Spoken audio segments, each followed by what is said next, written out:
ಇಲ್ಲೊಂದು series related ಇಲ್ಲೊಂದು simple mental ability ಪ್ರಶ್ನೆ ಇದೆ ನೋಡ್ರಿ. ಪ್ರಶ್ನೆ ಯಾವ ತರ ಇದೆಪ್ಪ ಅಂದ್ರ ಈ ಸರಣಿಯಲ್ಲಿನ ಮುಂದಿನ ಸಂಖ್ಯೆ ಭರ್ತಿ ಮಾಡಿ ಅಂತ ಹೇಳಿ ಕ್ವಶನ್ಸ್ ನ ಕೊಡ್ತಾನೆ. ಇಲ್ಲಿ -1 0 1 8 27 ನೆಕ್ಸ್ಟ್ ಬರಬೇಕಾದಂತ ಸಂಖ್ಯೆ ಯಾವುದು ಅಂತ ಹೇಳಿ ಈ ಕ್ವಶನ್ಸ್ ನ ಕೊಡ್ತಾನೆ. ಆಪ್ಷನ್ಸ್ 1 48 64 36 63. ಒಂದಿಷ್ಟು ಜನಕ ಈ ಸಂಖ್ಯೆಗಳು ನೋಡಿದ ತಕ್ಷಣನೇ ಇದರ ಆನ್ಸರ್ ನ ಮಾಡಬಹುದು. ಸರ ಇದಕ್ಕೆ 64 ಇದಕ್ಕೆ ಏನಾಗ್ತದಪ್ಪ ಅಂದ್ರ ರೈಟ್ ಆನ್ಸರ್ ಇದೆ. ಅವರು 64 ನ ಯಾವ ಆನ್ಸರ್ ನ ಹಾಕ್ತಾರಪ್ಪ ಅಂದ್ರೆ ಅವ್ರಿಗೆ ಏನು ಗೊತ್ತಿರ್ತಪ್ಪ ಅಂದ್ರೆ ಈ ಸಂಖ್ಯೆಗಳು ನೋಡಿದ ತಕ್ಷಣ ಗೊತ್ತಾಗ್ತವೆ ಅವು ಗಣ ಸಂಖ್ಯೆಗಳಿದಾವೆ ಅಂತ. ಇಂಥ ಸಂಖ್ಯೆಗಳು ಗಣ ಸಂಖ್ಯೆಗಳಿದಾವೆ ಅಂತ.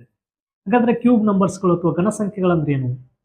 ಒಂದೇ ಸಂಖ್ಯೆ ಅದೇ ಸಂಖ್ಯೆಯನ್ನ 3 ಬಾರಿಯನ್ನ ಪುನರಾವರ್ತನೆ ಮಾಡಿ ಗುಣಿಸುವುದನ್ನು. ಅಂದ್ರೆ ಉದಾಹರಣೆಗೆ ಈಗ 2 ಕ್ಯೂಬ್ ಅಂತ ಬರ್ತೀವಿ ನಾವು. ಹಾಗಾದ್ರೆ 2ನ್ನ ಎಷ್ಟು ಸಲ ಗುಣಿಸ್ರಿ ಅಂತಂದಾಗ 3 ಸಲ. 2 × 2 × 2 ಅಂದಾಗ 2 4 4 8. ಹಾಗಾದ್ರೆ 2ರ ಘನ 8 ಅಂತ ಕರಿತೀವಿ ನಾವು.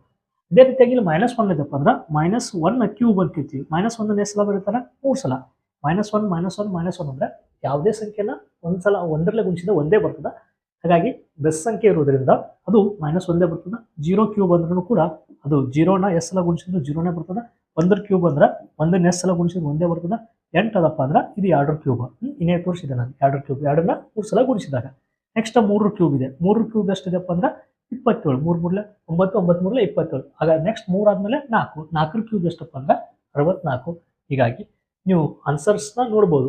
ಇಲ್ಲಿ 48 ಇದು ಯಾವುದೇ ಘನ ಸಂಖ್ಯೆ ಅಲ್ಲ. 36 ಇದು ವರ್ಗ ಸಂಖ್ಯೆ ಅಂತ ಕರಿತೀವಿ. 63 ಕೂಡ ಘನ ಸಂಖ್ಯೆ ಅಲ್ಲ. ಘನ ಸಂಖ್ಯೆ ಇರೋದು ಒಂದೇ ಈಗ 64. ಇನ್ನು 5ರದ್ದು 125, 6 2 16, 7 340, 8ರದ್ದು 512, 9ರದ್ದು 729, 10ರದ್ದು 1000 ಅಂತೇಳಿ ಈ ತರ ಘನ ಸಂಖ್ಯೆಗಳನ್ನ ವರ್ಗ ಸಂಖ್ಯೆಗಳನ್ನ ನಮ್ಗೇನಾದ್ರೂ ಇವೆಲ್ಲ ಐಡಿಯಾಸ್ ಇದ್ವಪ್ಪ ಅಂದ್ರೆ ಈಜಿಯಾಗಿ ಈ ಕ್ವಶನ್ಸ್ ನ ತಾವು ಆನ್ಸರ್ನ ಹಾಕ್ಬೋದು. ಓಕೆ, ಫಸ್ಟ್ ನಾನು ಪೇಜ್ ನೋಡ್ತಿರಪ್ಪ ಅಂದ್ರೆ ಪೇಜ್ನ ಫಾಲೋ ಮಾಡ್ಕೊಂಡು ಈ ತರ ಸಾಕಷ್ಟು ಪ್ರಶ್ನೆಗಳನ್ನ ಹೇಳಿದೀನಿ. ಎಲ್ಲವೂ ನಿಮ್ಗೆ ಸಿಗ್ತವೆ. ಧನ್ಯವಾದ.